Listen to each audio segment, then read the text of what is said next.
गणित की जमात विच तुहाडा स्वागत है। असी कर रहे हैं अभ्यास 11.2। अज असी इहदा प्रश्न नंबर करांगे 9। प्रश्न नंबर 9 में क्या गया है कि एक उपर उठे हुए चबूतरे की उपरली सतह 8 भुजी आकार की है। जिस तरह के साइड के चित्र में दर्शाया गया है कि इहदियां 8 भुजावां ने, इस करके ये 8 भुजी आकार की है। 8 भुजी सतह का खेत्रफल पता करो। असी की करना है कि जिहड़ी ये 8 भुजी आकार की साडे कोल आकृति आ, इहदा असी खेत्रफल पता करना है। सो साडे कोल इस तरह का कोई भी फार्मूला नहीं हुंदा जिहदे नाल असी 8 भुजी जिहड़ी अपनी हुंदी आ आकृति उहदा कोई ना कोई फार्मूला ला के जे असी चाहिए कि इहदा खेत्रफल पता कर लईए तो साडे कोल कोई भी नहीं हुंदा। सो इहदे लई असी की करांगे कि इहदियां जिहड़ियां सानू वखरियां वखरियां भुजावां दित्तियां होईयां ने, इनू असी वखरे वखरे हिस्सियां दे विच वंड लवांगे। वखरे वखरे हिस्सियां विच वंडण तो बाद असी इहदा खेत्रफल पता कर सकदे हां। जिस तरह कि तुसीं देख सकदे हो कि सानू इसकी चौड़ाई दित्ती होई है 11 मीटर, ठीक है। इसकी इन्ने हिस्से की लंबाई दित्ती हुई है 5 मीटर। 8 भुजा दे विच जिहड़ियां इहदियां सामने वाली भुजा हुंदी आ ओह हुंदी आ बराबर। सो असी इनू 5 मीटर कह सकते हैं, असी इनू भी 5 मीटर कह सकते हैं, ते असी उपर वाली नू भी 5 मीटर कह सकते हैं। जे असी इस आकृति नू इत्थों भी भाग कर दईए तो साडे कोल तुसीं देख सकते हो कि उपर भी एक सम चतुर्भुज बन गई है ते नीचे भी एक सम चतुर्भुज बन गई है ते विचकार साडे कोल रह गई है एक आयत। आयत बच गई है साडे कोल एक। सो असी हुण 2 सम चतुर्भुजावां ते एक आयत दा जे खेत्रफल कढ लईए तो साडे कोल इस पूरी दी पूरी 8 भुज दा जिहड़ा आ ओह खेत्रफल निकल आवेगा। सो इहदे लई सानू उन्हां ने समलंब जिहड़ा आ पहले दिता होया आ, उहदी लंबाई भी दित्ती हुई आ 4 मीटर। सानू पता आ कि असी जे 8 भुज दा खेत्रफल कढ़ना चाहते हैं उहदे लई सानू 2 सम चतुर्भुजावां दा खेत्रफल नाल ही सानू आयत दा खेत्रफल जिहड़ा आ ओह कढना पवेगा। उहदे नाल असी ये सारी 8 भुजी दा जिहड़ा आ खेत्रफल कढ सकदे हां। सो सम चतुर्भुज दा जे असी खेत्रफल कढना चाहुंदे हां तो साडे कोल इहदा एक फार्मूला हुंदा है 1/2 गुणा हाइट ब्रैकेट दे विच समभुज 1 प्लस समभुज 2। समभुज जिहड़ियां आपस दे विच बराबर हुंदियां ने, समान हुंदियां ने समभुजावां, तां ही इहनूं असीं एक सम चतुर्भुज कहंदे हां। हाइट जिथे 90 डिग्री का कोण बनाउंदी होवे, ठीक है, उहनूं असीं कहांगे हाइट। सो साडे कोल हाइट आ गई आ हुण 4 मीटर दित्ती होई आ उन्हां ने। एक सम चतुर्भुज उन्हां ने सानूं दित्ती होई आ 5 मीटर ते दूसरी समभुज उन्हां ने सानूं दित्ती होई आ 11 मीटर। नाल ही सानू होर किहदा कढना पवेगा, आयत का खेत्रफल। आयत का खेत्रफल सानू पता है लंबाई गुणा जे असी चौड़ाई कर दिंने आ, लंबाई गुणा चौड़ाई ते साडे कोल की आ जाएगा आयत का खेत्रफल। सो 2 ना 2 ते इत्थे ही कटिया गया, इनू अगे लैके जाने की लोड़ नहीं। अगे हुण एच की वैल्यू सानू पता है कितनी आ 4, ए की वैल्यू सानू पता कितनी आ 5, बी की वैल्यू सानू पता है कितनी आ 11। हुण लंबाई गुणा चौड़ाई, लंबाई गुणा चौड़ाई, लंबाई हैगी है 11, चौड़ाई कितनी हैगी आ 5। प्लस करन ते साडे कोल आ जाएगा 16, 4 साडा 12 सी, ए हो रहा ही मल्टीप्लाई। उस तो बाद 11 नूं 5 नाल गुणा करन ते साडे कोल आ जाएगा 55। हुण 16 नूं 4 ते गुणा करन ते साडे कोल आ जाएगा 64 ते 55 उदां ही आ गया। इन्हां दोनां नूं जमा करन ते साडे कोल उत्तर आ जाएगा 119। 119 उस तो बाद सारिया डायमेंशन सानू दित्तियां होईयां ने 5 मीटर दे विच। सो असी लिख दवांगे इत्थे मीटर दी स्केयर। सो साडे कोल हुण 8 भुज दा खेत्रफल साडे कोल कितना आ गया 119 मीटर दी स्केयर। सो ये साडा प्रश्न नंबर 9 जिहड़ा है हल हो चुका है। उस तो बाद ਹੁਣ ਅਸੀਂ ਕਰਾਂਗੇ ਪ੍ਰਸ਼ਨ ਨੰਬਰ 10। ਪ੍ਰਸ਼ਨ ਨੰਬਰ 10 ਦੇ ਵਿੱਚ ਕਿਹਾ ਗਿਆ ਆ ਕਿ ਇੱਕ ਪੰਜਭੁਜ ਆਕਾਰ ਦਾ ਬਗੀਚਾ ਹੈ ਜਿਸ ਤਰ੍ਹਾਂ ਕਿ ਚਿੱਤਰ ਵਿੱਚ ਦਰਸਾਇਆ ਗਿਆ ਹੈ। ਇਸ ਦਾ ਖੇਤਰਫਲ ਪਤਾ ਕਰਨ ਦੇ ਲਈ ਜੋਤੀ ਅਤੇ ਕਵਿਤਾ ਨੇ ਇਸ ਨੂੰ ਦੋ ਵੱਖ-ਵੱਖ ਤਰੀਕਿਆਂ ਨਾਲ ਵੰਡਿਆ। ਦੋਨੋਂ ਤਰੀਕਿਆਂ ਦਾ ਉਪਯੋਗ ਕਰਦੇ ਹੋਏ ਬਗੀਚੇ ਦਾ ਖੇਤਰਫਲ ਪਤਾ ਕਰੋ। ਸਾਡੇ ਕੋਲ ਇੱਕ ਬਗੀਚਾ ਆ, ਠੀਕ ਆ। ਇਸ ਬਗੀਚੇ ਦਾ ਸਾਨੂੰ ਦਿੱਤਾ ਹੋਇਆ ਆ ਕਿ ਇਸ ਭੁਜਾ ਦੀ ਲੰਬਾਈ ਹੈਗੀ ਆ 15 ਮੀਟਰ। ਇੱਥੋਂ ਲੈ ਕੇ ਇੱਥੋਂ ਤੱਕ ਪੂਰੀ ਪਾਰਕ ਦੀ ਜਾਂ ਪੂਰੇ ਬਗੀਚੇ ਦੀ ਲੰਬਾਈ ਹੈਗੀ ਆ 30 ਮੀਟਰ, ਚੌੜਾਈ ਹੈਗੀ ਆ 15 ਮੀਟਰ। ਇਸ ਬਗੀਚੇ ਨੂੰ ਜੋਤੀ ਨੂੰ ਤੇ ਕਵਿਤਾ ਨੇ ਦੋ ਵੱਖ-ਵੱਖ ਤਰੀਕਿਆਂ ਨਾਲ ਵੱਖਰੇ-ਵੱਖਰੇ ਭਾਗਾਂ ਵਿੱਚ ਵੰਡਿਆ ਆ। ਜੋਤੀ ਨੇ ਕੀ ਕੀਤਾ ਆ ਕਿ ਇਹਦੇ ਵਿੱਚੋਂ ਜਿਹੜਾ ਇਹਨੂੰ ਕੱਟ ਦਿੱਤਾ ਆ। ਜਿਹੜੀ ਕਵਿਤਾ ਆ ਉਹਨੇ ਇਹਨੂੰ ਉੱਪਰੋਂ ਦੀ ਕੱਟ ਦਿੱਤਾ ਆ। ਦੋ ਵੱਖਰੇ-ਵੱਖਰੇ ਭਾਗਾਂ ਵਿੱਚ ਦੋਨਾਂ ਨੇ ਵੰਡਿਆ ਹੋਇਆ ਆ। ਅਸੀਂ ਕੀ ਕਰਨਾ ਆ ਕਿ ਇਹਨਾਂ ਦੋਨਾਂ ਤਰੀਕਿਆਂ ਦੇ ਨਾਲ ਇਹਦਾ ਖੇਤਰਫਲ ਪਤਾ ਕਰਨਾ ਹੈ। ਜੇ ਜੋਤੀ ਨੇ ਇਹਨੂੰ ਦੋ ਹਿੱਸਿਆਂ ਵਿੱਚ ਇਸ ਤਰੀਕੇ ਨਾਲ ਵੰਡਿਆ ਤੇ ਇਸ ਤਰੀਕੇ ਨਾਲ ਇਹਦਾ ਖੇਤਰਫਲ ਪਤਾ ਕਰਾਂਗੇ। ਜੇ ਕਵਿਤਾ ਨੇ ਇਹਨੂੰ ਅੱਧ ਵਿੱਚੋਂ ਇੱਥੋਂ ਵੱਖਰਾ ਕੀਤਾ ਹੈ ਤੇ ਇਸ ਤਰੀਕੇ ਨਾਲ ਅਸੀਂ ਇਹਦਾ ਖੇਤਰਫਲ ਪਤਾ ਕਰਾਂਗੇ। ਉਹਦੇ ਲਈ ਸਭ ਤੋਂ ਪਹਿਲਾਂ ਸਾਨੂੰ ਪਤਾ ਹੋਣਾ ਚਾਹੀਦਾ ਆ ਕਿ ਇਹ ਬਣ ਕੀ ਰਿਹਾ ਆ। ਜੇ ਤੁਸੀਂ ਦੇਖੋ ਜੋਤੀ ਦਾ ਚਿੱਤਰ, ਤੇ ਜੋਤੀ ਦੇ ਚਿੱਤਰ ਦੇ ਵਿੱਚ ਜੇ ਅਸੀਂ ਦੇਖੀਏ ਤੇ ਇਹ ਵੀ ਇੱਕ ਸਮਾਨ ਭੁਜਾ ਆ ਤੇ ਇਹ ਵੀ ਇੱਕ ਸਮਾਨ ਭੁਜਾ ਆ। ਜਦੋਂ ਸਾਡੇ ਕੋਲ ਕਿਸੇ ਚਿੱਤਰ ਵਿੱਚ ਦੋ ਸਮਾਂਤਰ ਭੁਜਾਵਾਂ ਹੋਣ ਤੇ ਅਸੀਂ ਉਹਨੂੰ ਸਮਚਤੁਰਭੁਜ ਕਹਿ ਸਕਦੇ ਹਾਂ। ਸੋ ਅਸੀਂ ਕਹਿ ਸਕਦੇ ਹਾਂ ਕਿ ਜੋਤੀ ਨੇ ਇਹਨੂੰ ਦੋ ਸਮਚਤੁਰਭੁਜਾਵਾਂ ਦੇ ਵਿੱਚ ਵੰਡ ਦਿੱਤਾ ਆ। ਇਹਦੇ ਲਈ ਹੁਣ ਸਾਨੂੰ ਇਹਦੀਆਂ ਭੁਜਾਵਾਂ ਦਾ ਜਿਹੜਾ ਪਤਾ ਹੋਣਾ ਚਾਹੀਦਾ ਆ ਕਿ ਇਹ ਹੈਗੀ ਆ ਸਾਡੇ ਕੋਲ 15 ਮੀਟਰ ਕਿਉਂਕਿ ਇੱਥੇ ਦਿੱਤੀ ਹੋਈ ਆ। ਉਸ ਤੋਂ ਬਾਅਦ ਦੂਸਰੀ ਜਿਹੜੀ ਭੁਜਾ ਹੈਗੀ ਆ ਉਹਦੀ ਲੰਬਾਈ ਉਹਨਾਂ ਨੇ ਸਾਨੂੰ ਦਿੱਤੀ ਹੋਈ ਆ, ਕਿੰਨੀ ਹੈਗੀ ਆ 30 ਮੀਟਰ, ਠੀਕ ਆ। ਪ੍ਰਸ਼ਨ ਨੰਬਰ 10 ਅਸੀਂ ਹੱਲ ਕਰਨ ਲੱਗੇ ਆ। ਪਹਿਲਾਂ ਅਸੀਂ ਪਤਾ ਕਰਾਂਗੇ ਜੋਤੀ ਦੇ ਰਾਹੀਂ ਵੰਡਿਆ ਹੋਇਆ ਖੇਤਰਫਲ। ਉਹ ਕਿਹਦੇ ਬਰਾਬਰ ਆਵੇਗਾ? ਕਿਉਂਕਿ ਉਹਨੇ ਦੋ ਸਮਚਤੁਰਭੁਜਾਵਾਂ ਬਣਾਈਆਂ ਨੇ, ਇਸ ਕਰਕੇ ਅਸੀਂ ਬਰਾਬਰ ਲਿਖ ਦਾਂਗੇ ਦੋ ਸਮਚਤੁਰਭੁਜਾਵਾਂ ਦਾ ਖੇਤਰਫਲ। ਜਿੰਨਾ ਹੋਵੇਗਾ ਉਨਾ ਹੀ ਜੋਤੀ ਦੇ ਦੁਆਰਾ ਜਿਹੜਾ ਵੰਡਿਆ ਹੋਇਆ ਖੇਤਰਫਲ ਉਹ ਹੋਵੇਗਾ। ਹੁਣ ਜੇ ਅਸੀਂ ਦੇਖੀਏ ਕਿ ਸਮਚਤੁਰਭੁਜਾ ਜਿਹੜੀ ਆ ਉਹਦਾ ਫਾਰਮੂਲਾ ਹੁੰਦਾ ਆ 1/2 ਗੁਣਾ ਹਾਈਟ ਬ੍ਰੈਕਟ ਦੇ ਵਿੱਚ ਇੱਕ ਸਮਾਂਤਰ ਭੁਜਾ ਤੇ ਦੂਸਰੀ ਸਮਾਂਤਰ ਭੁਜਾ। ਹੁਣ 2 ਨਾਲ 2 ਦੇ ਇੱਥੇ ਹੀ ਕੱਟਿਆ ਗਿਆ, ਇਹਨਾਂ ਨੂੰ ਅੱਗੇ ਲੈ ਕੇ ਜਾਣ ਦੀ ਜ਼ਰੂਰਤ ਨਹੀਂ ਆ। ਹੁਣ ਗੱਲ ਆ ਗਈ ਆ ਹਾਈਟ ਦੀ।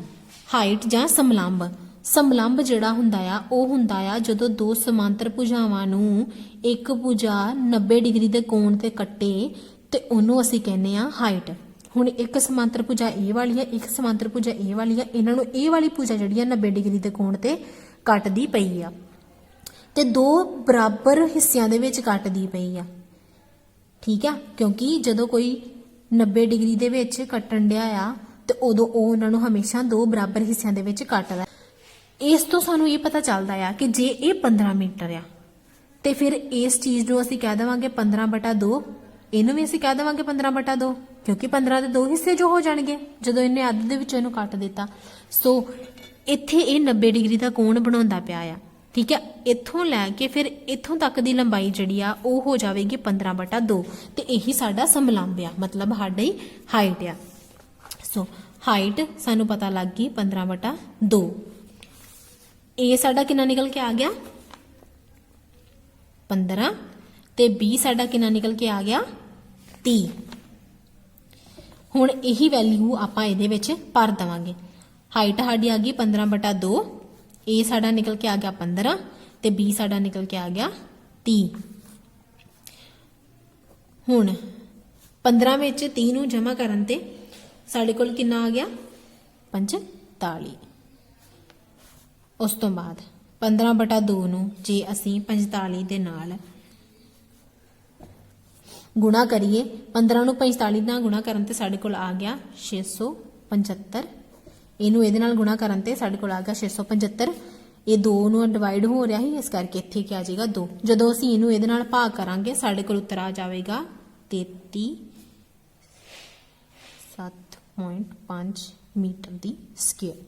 मीटर दी स्केयर साडे कोल क्यों आवेगा क्योंकि जिन्नियां भी भुजावां सानूं दित्तियां होईयां सारियां किहदे विच ने मीटर दे विच। सो साडे कोल 337.5 मीटर दी स्केयर ज्योति दे द्वारा जिहड़ा खेत्रफल है वो पता लग गया। हुण असीं पता करांगे कविता दे द्वारा।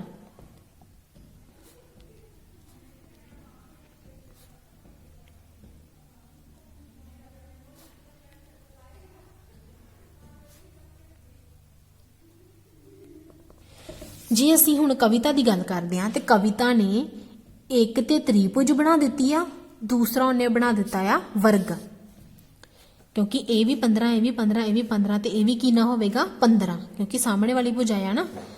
तो जदों सारियां भुजावां बराबर होण ते उहनूं असीं कह दिंदे आ वर्ग। एक ने वर्ग बनाता एक ने बनाता त्रिभुज। सो इहदा खेत्रफल पता होगा त्रिभुज दा खेत्रफल जमा वर्ग दा खेत्रफल। हुण त्रिभुज दा खेत्रफल असीं किवें पता करदे हां 1/2 गुणा आधार आधार जिन्हों असीं बेस कह दिंदे हां गुणा लंबाई, जिथे 90 डिग्री का कोण बनांदा होवे लंबाई जिन्हों कि असीं हाइट कह दिंदे हां।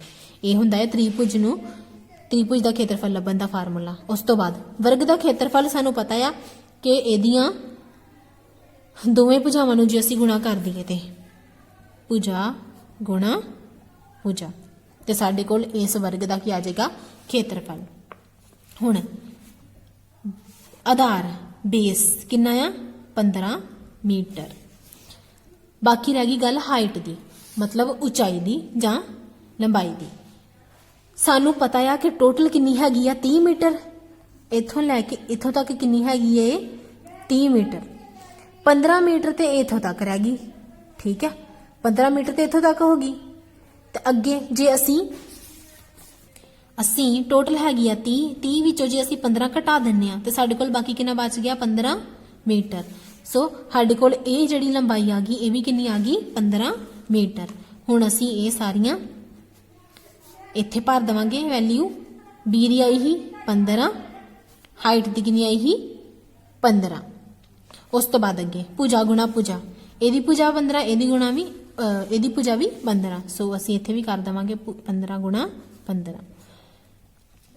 15 नूं 15 नाल गुणा करन ते साडे कोल आउंदा आ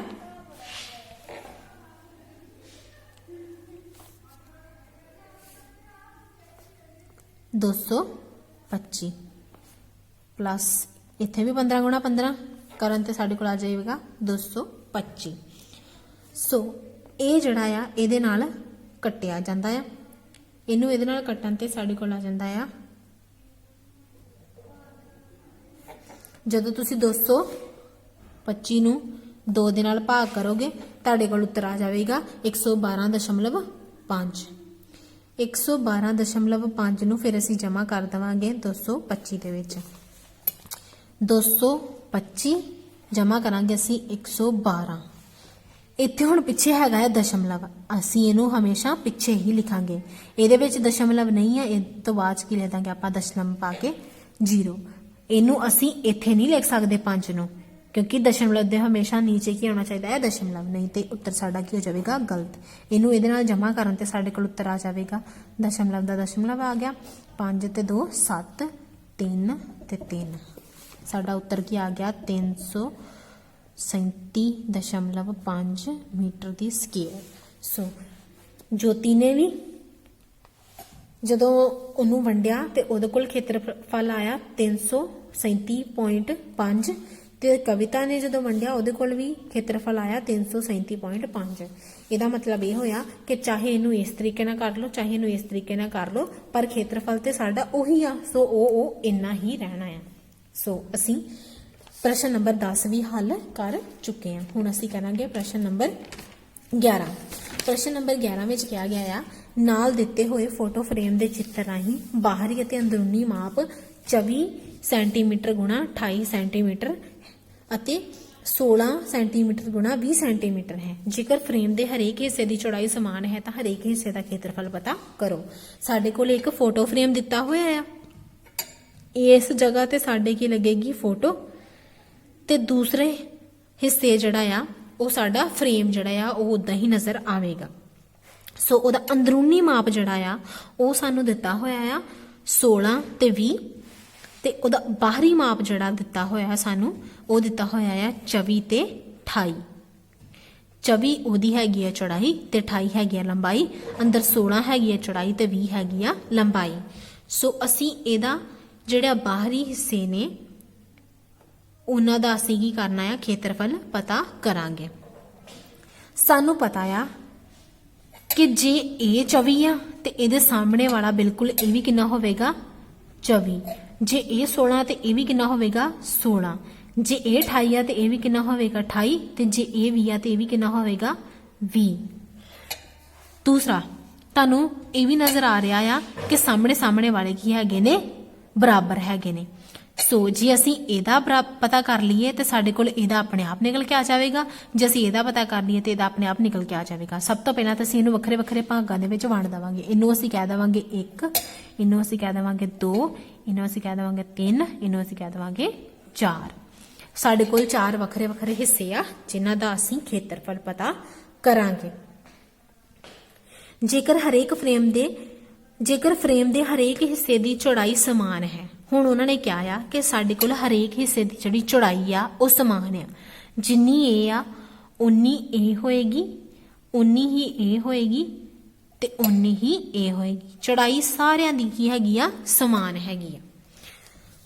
ਹੁਣ ਸਭ ਤੋਂ ਪਹਿਲਾਂ ਅਸੀਂ ਜੇ ਇਸ ਹਿੱਸੇ ਨੂੰ ਦੇਖਦੇ ਆ ਤੇ ਇਹ ਸਾਡੀ ਕੀ ਬਣ ਜਾਂਦੀ ਆ, ਇੱਕ ਸਮ ਚਤੁਰਭੁਜ। ਕਿਉਂਕਿ ਇਧਰ ਵੇਖੋ ਇਹਦੇ ਵਿੱਚ ਵੀ ਇੱਕ ਸਮਾਨ ਭੁਜਾਇਆ ਤੇ ਇਹਦੇ ਵਿੱਚ ਵੀ ਸਮਾਨ ਭੁਜਾਇਆ। ਸੋ ਦੋ ਸਮਾਨ ਭੁਜਾਵਾਂ ਹੋਣ ਕਰਕੇ ਇਹ ਸਾਡੀ ਕੀ ਬਣ ਗਈ, ਇੱਕ ਸਮ ਚਤੁਰਭੁਜ। ਸਭ ਤੋਂ ਪਹਿਲਾਂ ਅਸੀਂ ਜਿਹੜੀ ਇਹ ਵਾਲੀ ਸਮ ਚਤੁਰਭੁਜ ਆ ਉਹਦਾ ਖੇਤਰਫਲ ਪਤਾ ਕਰਦੇ ਹਾਂ। ਪ੍ਰਸ਼ਨ ਨੰਬਰ 11 ਅਭਿਆਸ 11.2 ਹਿੱਸੇ 1 ਦਾ ਖੇਤਰਫਲ ਸਭ ਤੋਂ ਪਹਿਲਾਂ ਅਸੀਂ ਪਤਾ ਕਰਾਂਗੇ। ਇਹ ਕੀ ਹੈਗੀ ਆ, ਇੱਕ ਸਮ ਚਤੁਰਭੁਜ। ਸਮ ਚਤੁਰਭੁਜ ਇਹਦਾ ਫਾਰਮੂਲਾ ਹੁੰਦਾ ਸਾਡੇ ਕੋਲ 1/2 ਹਾਈਟ ਸਮਾਂਤਰ ਚਤੁਰਭੁਜ 1 ਪਲੱਸ ਸਮਾਂਤਰ ਚਤੁਰਭੁਜ 2। ਹੁਣ ਹਾਈਟ ਸਾਡੇ ਕੋਲ ਹਾਈਟ ਹੁੰਦੀ ਆ ਜਿਹੜੀ ਦੋ ਸਮਾਂਤਰ ਭੁਜਾਵਾਂ ਦੀ ਆਪਸੀ ਦੂਰੀ ਨੂੰ ਦਰਸਾਵੇ ਤੇ ਸਿੱਧਾ 90 ਡਿਗਰੀ ਦਾ ਕੋਣ ਬਣਾਵੇ। ਠੀਕ ਹੈ, ਇਹਦੀ ਹਾਈਟ ਜਿਹੜੀ ਆ ਉਹ ਅਸੀਂ ਕਿਵੇਂ ਕੱਢ ਸਕਦੇ ਆ? ਉਹਦੇ ਲਈ ਸਾਨੂੰ ਕੀ ਕਰਨਾ ਪਵੇਗਾ ਕਿ ਸਾਨੂੰ ਪੂਰੀ ਲੰਬਾਈ ਵੇਖਣੀ ਪਏਗੀ। ਪਹਿਲਾਂ ਕਿੰਨੀ ਆ, 28। 28 ਸਾਡੇ ਕੋਲ ਪੂਰੀ ਆ। 28 ਦੇ ਵਿੱਚ 16 ਜਿਹੜੀ ਆ ਉਹ ਅਸੀਂ 20 ਜਿਹੜੀ ਆ ਉਹ ਅਸੀਂ ਘਟਾ ਦੇਵਾਂਗੇ। ਇੱਥੋਂ ਲੈ ਕੇ ਇੱਥੋਂ ਤੱਕ 20 ਆ ਨਾ, ਇਹਨੂੰ ਅਸੀਂ ਘਟਾਤਾ 20। ਸਾਡੇ ਕੋਲ ਬਾਕੀ ਬਚੀ 8 ਸੈਂਟੀਮੀਟਰ। ਹੁਣ ਜੇ ਤੁਸੀਂ ਵੇਖੋ ਕਿ ਜਿੰਨੀ ਇਹ ਆ ਉਨੀ ਇਹ ਆ, ਠੀਕ ਆ, ਇਹ ਦੋਵੇਂ ਬਰਾਬਰ ਨੇ, ਚੌੜਾਈਆਂ ਜਿਹੜੀਆਂ ਬਰਾਬਰ ਹੈ ਉਹ ਸਾਨੂੰ ਪਹਿਲਾਂ ਹੀ ਦੱਸ ਚੁੱਕੇ ਨੇ।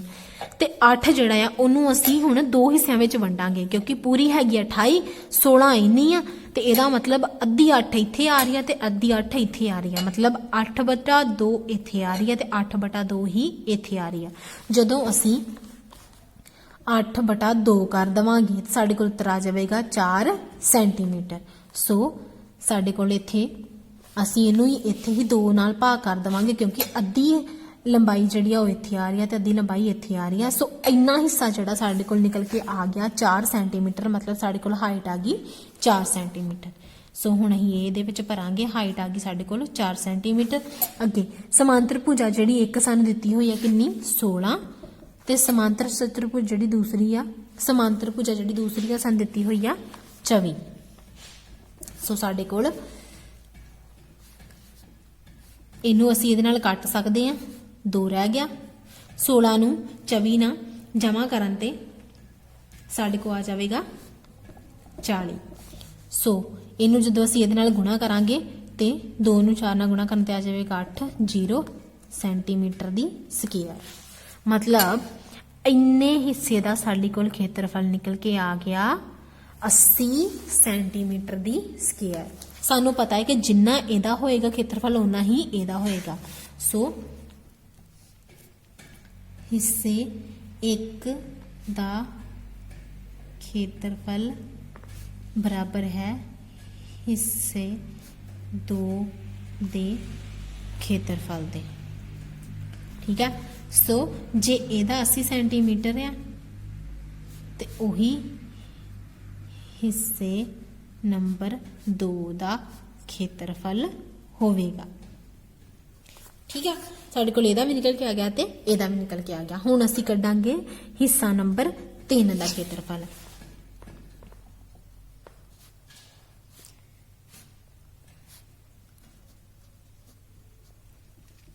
ਇਹ ਵੀ ਇੱਕ ਸਮ ਚਤੁਰਭੁਜ ਆ। ਸੋ ਅਸੀਂ ਫਾਰਮੂਲਾ ਲਾਵਾਂਗੇ 1/2 ਹਾਈਟ a + b ਸਮਾਂਤਰ ਚਤੁਰਭੁਜ ਨੰਬਰ 1 ਜਮਾ ਸਮਾਂਤਰ ਚਤੁਰਭੁਜ ਨੰਬਰ 2। ਫਿਰ ਅਸੀਂ ਲਿਖ ਲਵਾਂਗੇ 1/2। ਫਿਰ ਆ ਗਿਆ ਹਾਈਟ। ਹਾਈਟ ਸਾਨੂੰ ਪਤਾ ਆ ਕਿ ਜਿੰਨੀ ਚੌੜਾਈ ਇਹ ਆ ਉਨੀ ਚੌੜਾਈ ਇਹ ਵਾਲੀ ਆ, ਉਨੀ ਚੌੜਾਈ ਇਹ ਵਾਲੀ ਤੇ ਉਨੀ ਚੌੜਾਈ ਹੀ ਇਹ ਵਾਲੀ ਆ। ਚੌੜਾਈਆਂ ਸਾਰੀਆਂ ਬਰਾਬਰ ਨੇ। ਸੋ ਅਸੀਂ ਚੌੜਾਈ ਪਹਿਲਾਂ ਹੀ ਕੱਢ ਚੁੱਕੇ ਹਾਂ, ਕਿੰਨੀ ਹੈਗੀ ਆ 4 ਸੈਂਟੀਮੀਟਰ। ਹੁਣ ਇਹਦੀ ਸਮ ਚਤੁਰਭੁਜ ਇੱਕ ਹੈਗੀ ਆ 20 ਸੈਂਟੀਮੀਟਰ, ਦੂਸਰੀ ਇਹਦੀ ਹੈਗੀ ਆ 28 ਸੈਂਟੀਮੀਟਰ। ਸੋ ਇਹਨੂੰ ਅਸੀਂ ਹੁਣ ਹੱਲ ਕਰਾਂਗੇ। 2 ਨਾਲ 2 ਕੱਟਿਆ ਗਿਆ, ਇੱਥੇ ਰਹਿ ਗਿਆ 2 ਨਾਲ 4 ਕੱਟਿਆ ਗਿਆ, ਇੱਥੇ ਰਹਿ ਗਿਆ 2। 20 ਨੂੰ 28 ਨਾਲ ਜਮਾ ਕਰਨ ਤੇ ਸਾਡੇ ਕੋਲ ਆ ਗਿਆ 48। ਜਦੋਂ ਅਸੀਂ 2 ਨੂੰ 48 ਦੇ ਨਾਲ ਗੁਣਾ ਕਰਾਂਗੇ ਸਾਡੇ ਕੋਲ ਉੱਤਰ ਆ ਜਾਵੇਗਾ 96 ਸੈਂਟੀਮੀਟਰ ਦੀ ਸਕੁਅਰ। ਸੋ ਸਾਡੇ ਕੋਲ ਹਿੱਸਾ ਨੰਬਰ 3 ਦਾ ਖੇਤਰਫਲ ਵੀ ਆ ਗਿਆ। ਸੋ ਜਿੰਨਾ ਹਿੱਸਾ ਨੰਬਰ 3 ਦਾ ਖੇਤਰਫਲ ਹੋਵੇਗਾ ਉਹ ਬਰਾਬਰ ਹੋਵੇਗਾ ਹਿੱਸਾ ਨੰਬਰ 4 ਦੇ ਖੇਤਰਫਲ ਦੇ, ਜੋ ਕਿ ਹੋਵੇਗਾ ਸਾਡਾ 96 ਸੈਂਟੀਮੀਟਰ ਦੀ। ਇਹਦਾ ਜਿਹੜਾ ਖੇਤਰਫਲ ਪਤਾ ਕਰ ਚੁੱਕੇ ਆ। ਇਹਦਾ 80 ਮੀਟਰ ਹੈ ਤੇ ਇਹਦਾ ਵੀ 80 ਸੈਂਟੀਮੀਟਰ ਤੇ ਇਹਦਾ ਵੀ 80 ਸੈਂਟੀਮੀਟਰ ਦੀ ਸਕੁਅਰ ਹੋਵੇਗਾ। ਜੇ ਇਹਦਾ 96 ਸੈਂਟੀਮੀਟਰ ਦੀ ਸਕੁਅਰ ਤੇ ਇਹਦਾ ਵੀ 96 ਸੈਂਟੀਮੀਟਰ ਦੀ ਸਕੁਅਰ ਹੋਵੇਗਾ। ਸੋ ਇਹ ਸੀ ਆਪਣਾ ਅਭਿਆਸ 11.2। ਧੰਨਵਾਦ।